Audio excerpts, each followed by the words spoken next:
Je crois que Dieu nous appelle à faire trois choses alors que nous célébrons le 250e anniversaire de cette grande nation. Alors, si vous avez vos notes, sortez-les. Regardons la première chose. Je crois que Dieu veut que nous nous souvenions du don. Souvenez-vous du don de la liberté que Dieu nous a accordé. Le chapitre 33 des Proverbes nous dit « Heureuse la nation dont l'Éternel est le Dieu ». Proverbe 14 poursuit « La justice élève une nation, mais le péché est un opprobre pour tout peuple. » Et donc, lorsque nous parlons de cette idée de liberté, nous ne parlons pas seulement de liberté politique ou sociale, nous parlons aussi de liberté spirituelle. Nous ne parlons pas seulement de comprendre notre histoire nationale, aussi importante soit-elle, mais nous parlons aussi de la responsabilité spirituelle et biblique que nous avons en tant que citoyens de cette grande nation. Parce que le week-end prochain, à travers toute cette nation, des plages de Californie aux terres agricoles du Midwest, des rues de New York aux montagnes du Montana, des millions et des millions d'Américains se rassembleront.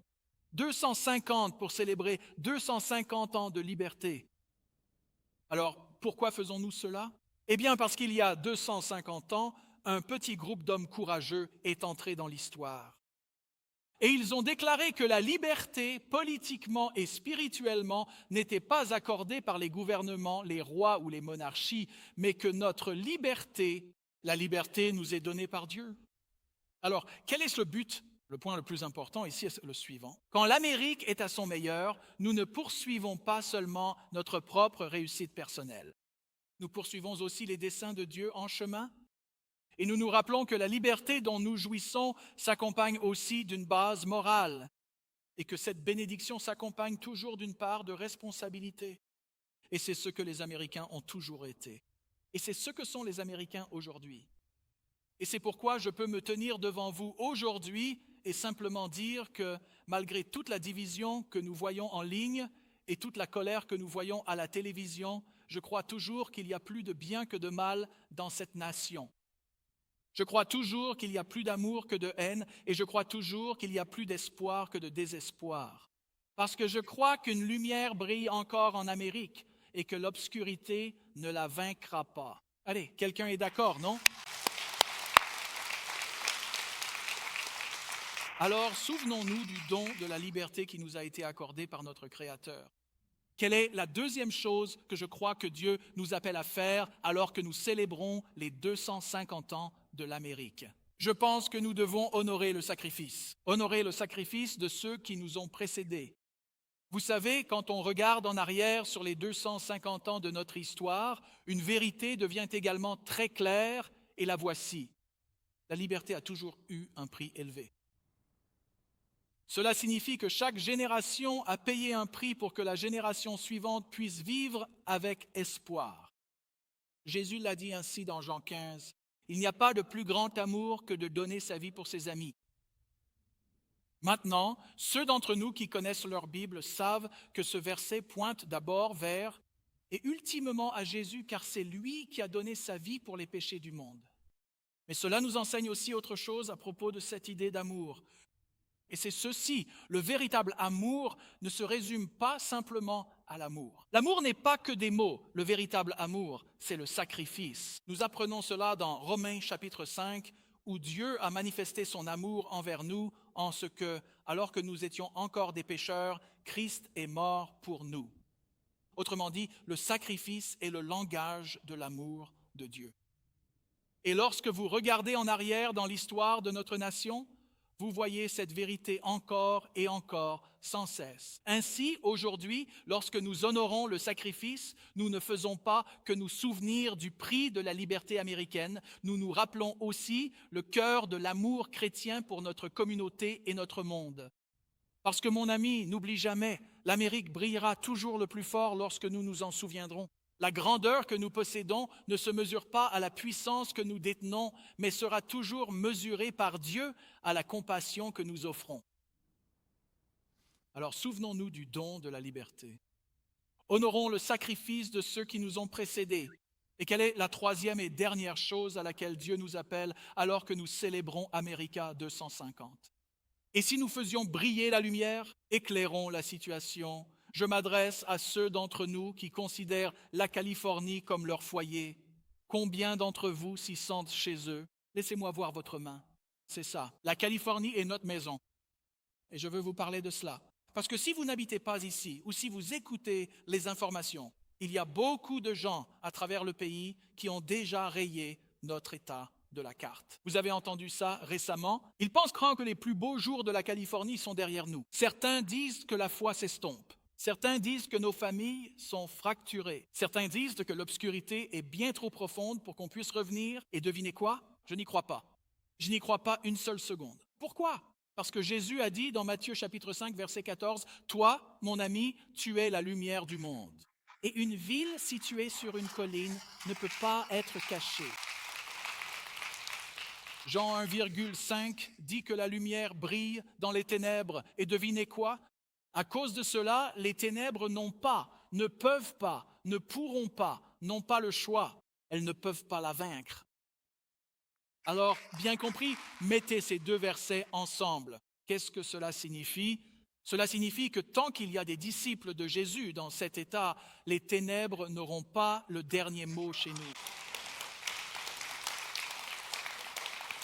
Le péché n'aura pas le dernier mot. La peur n'aura pas le dernier mot. Le désespoir n'aura pas le dernier mot. Devinez qui a le dernier mot? C'est Jésus qui a le dernier mot, n'est-ce pas? Je crois encore qu'il y a des gens dans cet état qui prient. Je crois encore qu'il y a des églises comme la nôtre qui sont pleines de foi. Je crois encore qu'il y a des personnes, des jeunes qui ont soif de la vérité de la parole de Dieu. Je crois encore que des familles croient à la guérison. Je crois encore qu'il y a des pasteurs qui prêchent l'Évangile. Et je crois encore que la louange s'élève à travers tout ce pays.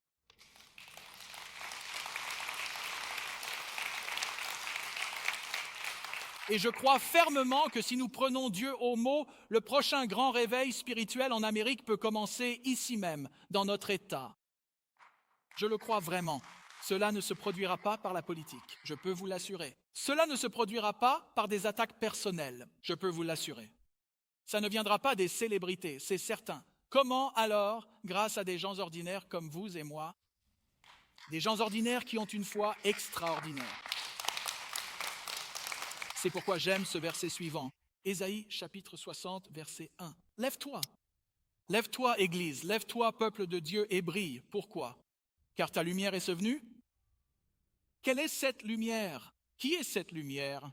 La gloire du Seigneur s'est levée sur toi. Alors lève-toi, Église éveillée. Lève-toi, Église compasse. Ce n'est pas le moment pour nous de nous cacher. Ce n'est pas le moment de reculer. Ce n'est pas le moment pour nous de nous concentrer sur l'obscurité qui nous entoure. Flash info, les gens qui vivent dans l'obscurité font des choses sombres. Nous savons que c'est vrai. Tu sais ce qu'il est temps de faire? C'est le moment pour nous de faire briller la lumière, parce que je crois que le réveil peut renaître en Californie. Je le crois vraiment. Je crois que les églises et les stades peuvent se remplir de louanges. Je crois aux prodigues qui rentrent. Je crois que les mariages guérissent. Je crois que les addictions cessent. Je crois que les jeunes peuvent rencontrer Jésus à nouveau. Je crois qu'une lumière brille encore en Californie et que l'obscurité ne la vaincra pas. Allez, quelqu'un.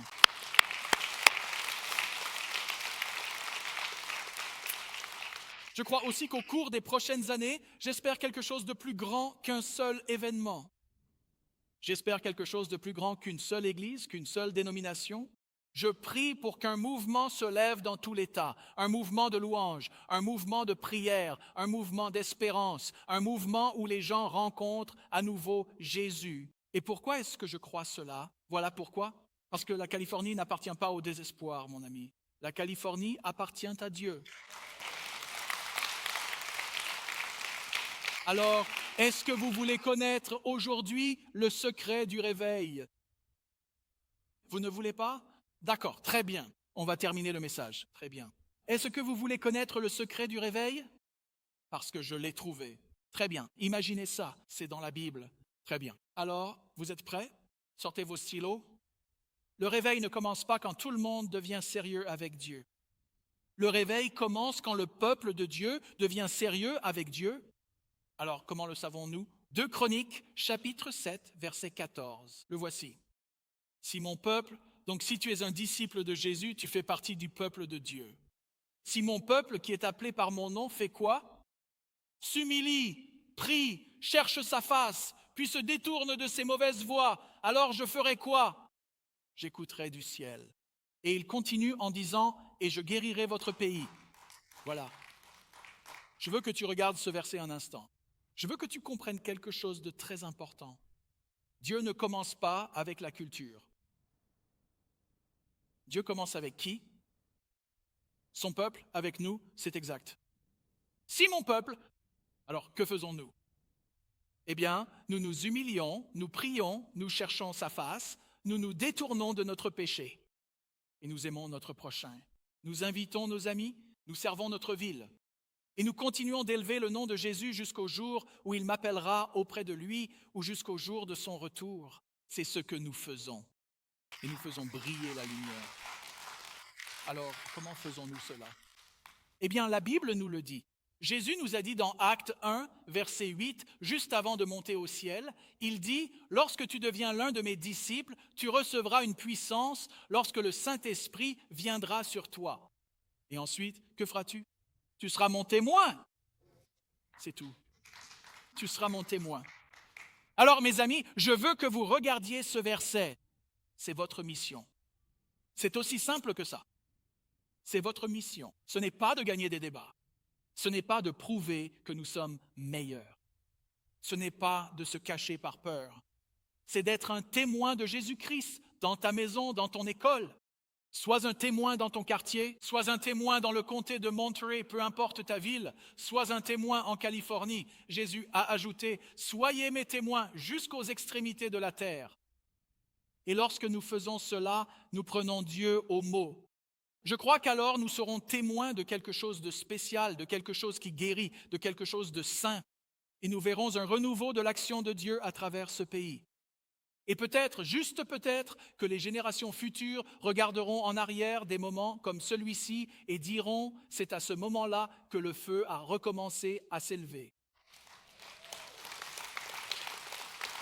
Parce que, mon ami, une lumière brille encore en Californie et les ténèbres ne pourront pas la vaincre. C'est exact. Alors, qu'on passe cette semaine, faisons briller notre lumière. Invitons quelqu'un, amenons quelqu'un, servons quelqu'un, prions pour quelqu'un, faisons de la place pour quelqu'un. Parce que le week-end prochain, des milliers de personnes vont se rassembler à Celebrate America. Certains viendront pour les feux d'artifice, certains viendront pour les drones. Certains viendront pour la musique, mais beaucoup d'entre eux viendront avec des questions auxquelles seul Jésus peut répondre. Alors, soyons prêts. Soyons remplis de foi. Soyons remplis de beaucoup de grâce. Soyons remplis du Saint-Esprit. Et décidons ensemble de faire briller la lumière du Christ au cœur du comté de Monterey et au centre de notre ville de Salinas. Pourquoi? Parce que c'est notre moment et que la lumière de Jésus brille toujours. Allez, quelqu'un?